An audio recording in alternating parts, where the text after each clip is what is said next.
As you all should hopefully be aware by now, we have been running a suicide prevention campaign called Choose to Live. Earlier on this week, Clarissa and myself put together every single message that you guys have written, every single message of hope and encouragement, and everything you have written down to hopefully prevent people from taking their own lives. And we've put them on laminated card. And this week, amongst wolves, we're going to stick them to some bridges and hopefully save some more lives out there. Let's go.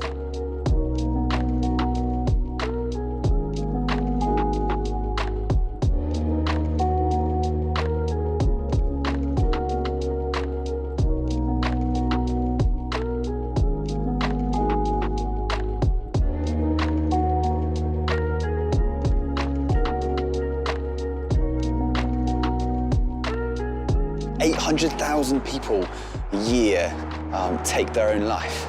And that's just like heartbreaking, but I just want to break it down for you guys. That's 1 every 40 seconds. If you watch this video from start to end, that's roughly 12 people who've taken their own life. That is just too many. Roughly 3/4 of people who take their own lives are men. And that's been a statistical trend that has run for the last 20 years. Again, this is too many people. These are real people's lives, and we are desperate to do something about it. That's why we started the Choose to Live campaign. That's why we're out here putting your guys' messages of hope on bridges so that maybe we can save somebody's life.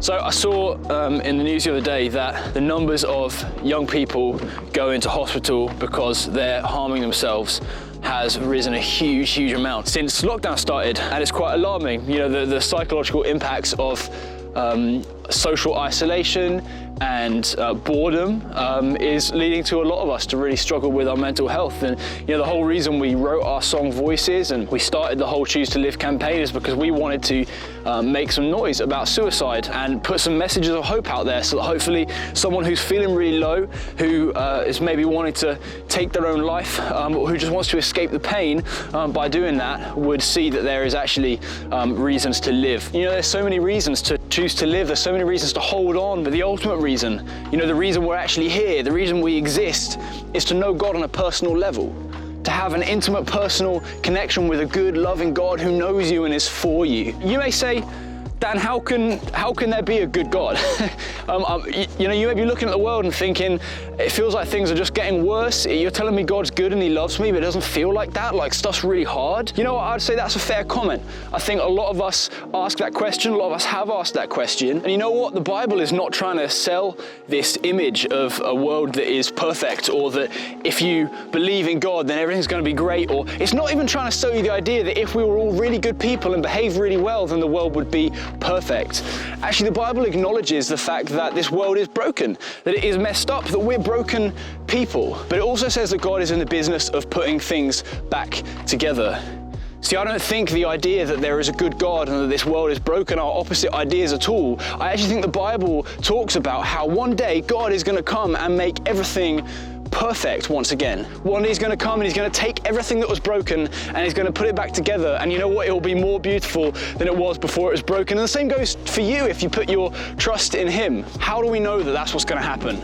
How do we know that the Bible is true? How do we know that God is, you know, going to come and fix everything one day? You know, we read in the Bible that he came and lived among us as Jesus, and he lived a perfect life. But ultimately, he was killed and he died a brutal death. The Bible tells us in that moment that Jesus took all of the brokenness of the world on himself and he paid the consequences for it. All of my mistakes, all of your mistakes, all of the evil, all of the suffering, all the brokenness in the world, Jesus has already paid the price for it. And then you know what? He didn't stay dead after that. He came back to life 3 days later and he declared, you know, I have the power. This brokenness, this suffering, you know, the loneliness, the isolation, the hurt you may be feeling right now, Jesus declared when he came back from the dead, I have the power over this stuff. That stuff doesn't have the power to control you anymore. All we have to do is say, you know what? Jesus, I put my trust in you, I put my faith in you, I believe you paid the price. And one day when God comes and makes everything new again, when he puts everything back together, same will be true for you. You'll have a place to be, you'll belong in what the Bible calls the new creation. Again, the Bible is not trying to sell you this idea that the world is perfect. It's not even trying to sell you this idea that you should be a perfect person. It's saying, yeah, the world is broken, and it feels broken right now, doesn't it? The world is messed up, we're messed up. But put your faith in Jesus, and he will make you whole again. He will make you new again, and one day, at the end of all things, it'll just be us and him in a new, perfect creation. And that is the ultimate reason to choose to live. There's so many reasons to stay, but the ultimate reason is because right now you can have a personal connection with a God who is in the business of putting you back together. You know, every day he wants to walk through this difficulty with you. He wants to be with you in the pain. He wants to sit with you in the suffering. He proved that when he came and lived as a human and suffered for us. And yes, one day all this will go away. The Bible says there'll be no more pain, there'll be no more tears. So please choose to live, please hold on and put your faith in Jesus, and you'll live not just now, but forever in perfection with him. That's my ultimate reason to choose to live, and I hope it'll be yours too. You know, if you want to find out more about what that means, what it means to choose to live with a personal connection with a good, all-loving God, and check the link in the description. There's a little video that explains a little bit more. You guys wondering how you can get involved? Why don't you write your own message of hope, post it on your social media and hashtag choose to live. There might be someone in your socials who really needs to hear that today. What's one thing you want to say to someone who's thinking of taking their own life? That's what you want to post. You might save someone's life, so let's do this, people. And if any of you are struggling with suicidal thoughts, then please make sure that you are reaching out. There's people who love you and care for you, and there's loads of links in the description below that you can check out as well, particularly Samaritans and their 24-hour helpline, which is 116 123. Please remember that you are loved, you are cared for, you are valued, you are worth it. Please choose to live.